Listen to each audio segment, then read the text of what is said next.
Hey, welcome back to the Bulletproof Open 2017. Today we're going to be going over why you might or might not have sucked at 17.2 and what you can do going forward so that you feel better after all the workouts that we have coming for you from Dave Castro. So in 17.2, we saw walking lunges like we did last year, but instead of them being overhead this year, they were front rack or shoulder rack, whatever you want to call it, with dumbbells, followed by movements on the pull-up rig. And Keith is the head coach over here at Active Life Athletics, CrossFit Island Park, where we were fortunate to have a lot of our athletes not feeling so bad after the workout. And I want Keith to kind of talk about what we do with the athletes on a day-to-day basis that maybe some people aren't doing, that they can start doing at their own gyms, that made our athletes more prepared for this workout than maybe they even anticipated they would be.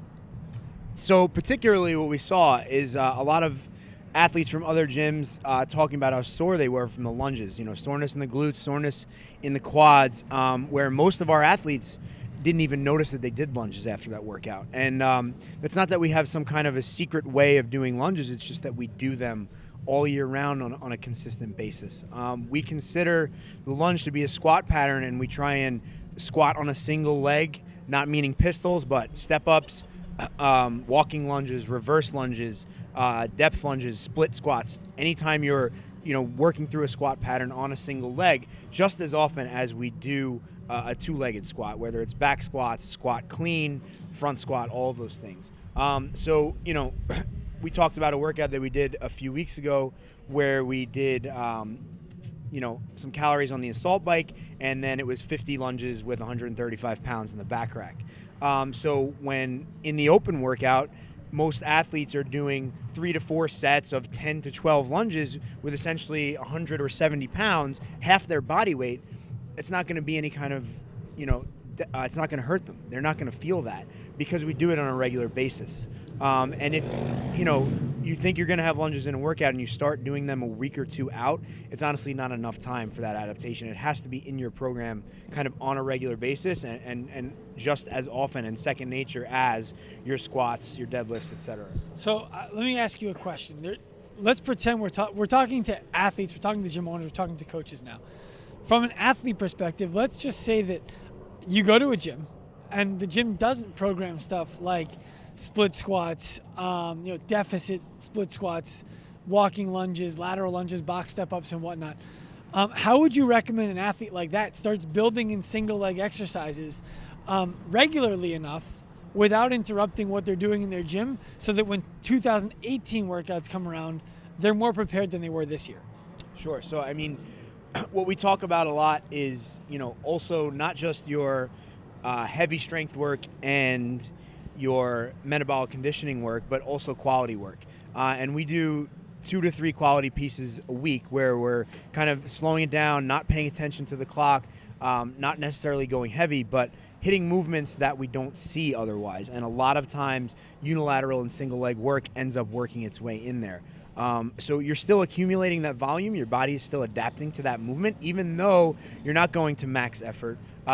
You're not going 90 miles an hour. You're still getting those reps in. So yeah, the first couple times you're going to be sore, but if you can consistently do them, when you do see them in a conditioning piece, you're going to be used to it, and it's not going to have that effect on you that it would otherwise. Well, I think that speaks to the mechanism of injury, if you will, right? Absolutely. It's not technically an injury, but people aren't having muscles physically torn down from lightweight walking lunges. What they're having is a difficulty in the communication from brain to muscle. So those motor units are required to do more work, and it requires more energy for your central nervous system to recover, which is what's causing that soreness. And so what you're implying is that somebody could do performance care segments for quality pieces that are not going to beat them up, and their brain is going to figure out how to do those movements, which will in turn make them better off doing it.